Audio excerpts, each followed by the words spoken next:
When they took you from Africa and they banned you from being called Kunta Kinte, Rasul or Muhammad. That's right. When they took us on that westerly course, then they forced us into their names. Teach. And they called us Smith, Jones, Robinson, Green, Brown, Hogg. A black man called Mr. White. And when we go to China, listen, and we put our passport down, and the Chinese immigration control official looks at that passport and he sees Mr. White, he expects to see a white man. And when he sees the black man, he says, uh-oh, this man doesn't know who he is. I shall try. But many of us as black people today, we're very foolish people. Right. Because we don't understand why another man gives you his name. Because when he gives you his name, the giving of another's name denotes possession. It means he owns you. As long as you're walking in another man's name, he knows he owns you. You can talk as strong as you like. Yeah, I'm for black, yeah, Mrs. White. Yeah, they're laughing at you. Because they know that when you take another's name, that's why in marriage, in the tradition of marriage, the woman takes the man's surname. Go ahead. And leaves her maiden name, because that taking of the other's name denotes possession. In the event of divorce, you don't walk around with the other man's name. You now relinquish that name because you're no longer with that one. What brings about insecurity is when you have a false concept of yourself. And the false concept of self is white supremacy. They believe that they are better because they are white. And as a result, see, when a man has that kind of silly mentality, Hitler had the silly mentality that the white man, the Aryan, is superior. So then at the Olympics, Jesse Owens kicks up all the Aryans. Hitler is outraged. He's angry. The white man pushing white supremacy. That's why they would cut off our penis when they would lynch us. Penis envy. They're afraid of the black man because of our potency, because of our manliness. Because when you look at the black man, he's a real man. He's strong. So then they would have us as mandingos, fighting one another. That's why even today, they want to be the heavyweight champion of the world. They can't find a white man to do it. So they tried to turn a black man, Frank Bruno, into a white man. They called him the Great White Hope. They're desperate. We're not allowed to play golf. Why are we not allowed to play golf? Because we are inferior. We can't play the game. But let one black man into golf. Then all of a sudden there's a tiger in the woods. And he doesn't just play golf, he becomes the master. We're not allowed to play tennis. Let black people into tennis. We go straight to Wimbledon and win it in 1935. A black woman. Now Venus and Serena, they run out of opponents. They have to play each other. The white people cannot compete on an even playing field. They let us into athletics. You can't run like us. You let us into any field of endeavor, we dominate it. So they feel, and they become very afraid of anything that goes contrary. And so every time a black man stands up for black people, Martin Luther King, shot down. Malcolm X, shot down. Patrice Lumumba, shot down. Steve Biko, shot down. Everyone, Nelson Mandela, they locked him up for 27 years. We can count back 400 years of the most brutal treatment. Look, they took my name, my language, my culture. They killed my mother, my father, denied me religion, disallowed me to read or write for over 300 years. Reduced me to the level of an animal where they branded me on my chest, branded me on my buttocks with a branding iron. And they called me 3/5 of a human being in the American Constitution.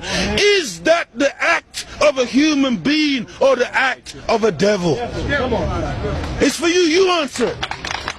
We're just calling white people names. No! We're just going on the basis of what we have experienced. Black people were taught to hate ourselves. That's right. Even to this day, many of my people suffer from self-hatred. Teach, Muhammad. And you will see us trying to change our skin color. Teach, Muhammad. When I was born in the 50s, in Jamaica, they would take, you know, like my nose, the mothers would sometimes take the nose and try to squash it, to hate self, that they felt that the baby was ugly if it had thick lips and broad nose and black skin. And so this is in order to counterbalance that degree of self-hatred, there had to be a teaching given by Elijah to black people that would allow us to fall in love once again with ourselves. See, because look, I know you're a wise man, and so you must understand that I'm a baby in wisdom, but I'm not a fool.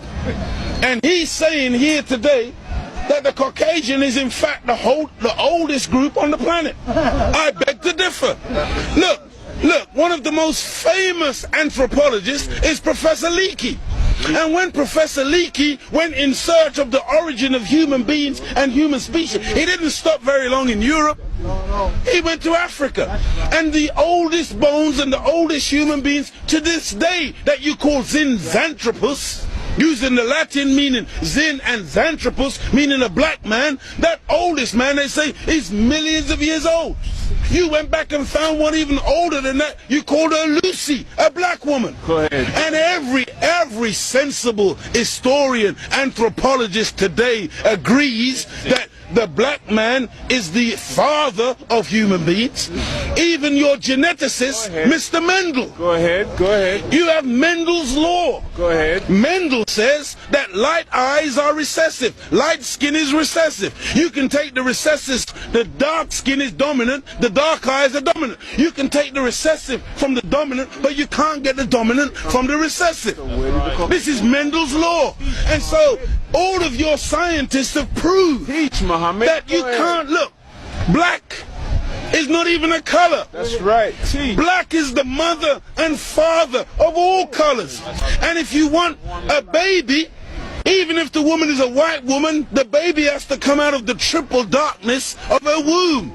And this is the origin of all life. Within the black, you have the whole color spectrum. But in white, two white people laying down together, they can only produce white. But two black people in darkest Africa can lay down together and produce albino with blonde hair and blue eyes. That's right. Teach, Muhammad. This happens all the time. And so we need to really get these facts correct today and understand that as gray as your hair is, you are listening to your father today. Teach, Muhammad. This is daddy talking. Teach. And we mustn't turn. No, this is true. I'm not mocking. The white man, he came into what he called a new world. Teach, Muhammad. And so all of a sudden you started to name things. Teach, Muhammad. So that's why you called it America, based on, what was his name? Amerigo Vespucci, a Caucasian. Africa. That's why you called it Africa, based on the European explorer called Africanus. You went into America, you called it New York. That's right. Because it was new to you. New England. You called it New England. That's right. You called it New Zealand. You called it Newfoundland. Because it was new to you. But to us, we were already there. That's why we're called aboriginals. From Ab, meaning abstracted from the Father. Muhammad. From God himself. Original, meaning the first. But you won't find Caucasian people calling themselves aboriginal anywhere on the planet. Because you're the new man, Paul Newman. From one blood came all human beings, but we produced you from us. Look at this. Even the word human, you've heard the term of a darker hue. Human, meaning a dark man. Human, a man of color. That's why the topsoil of the earth is called humus. It is the dark organic material that gives life to the earth. Whenever you take away the dark organic material or you denature it, you're left with white granulated sand. Desert. You want to see those of us who think that white something to glorify in. No, no, no. It's a psychological thing with white people where you want to find your place. And your scientists and your historians, they spend so much time asking the question, where do we come from? Because they are puzzled as to your origin. Look at the Chinese, look at the Asians, look at the black people. All of us got dark eyes. All of us got black hair. The only one on the planet who's got ginger hair, blonde hair, brown hair, grey hair, brunette. You are the one that's gone around the world making everything based on color. You were the one who went into Australia. You were the one who went into South Africa. You were the one who went into Asia and classified people and things based on color. So that's why this man, Yaqub, he wasn't a madman. He wasn't a mad scientist. He was a good scientist. And the Caucasian person is a person who is anti-nature. That's why when the sun comes out, I'm energized. Me and the sun, we got a relationship. I love the sun. I don't need no sunscreen. I don't get cancer from the sun. Me and the sun have got a good relationship. I love it and it loves me. But white people, you got to put sunblock on. You got to hide from the sun, because now you might get a little melanoma. Part of me on you, that means you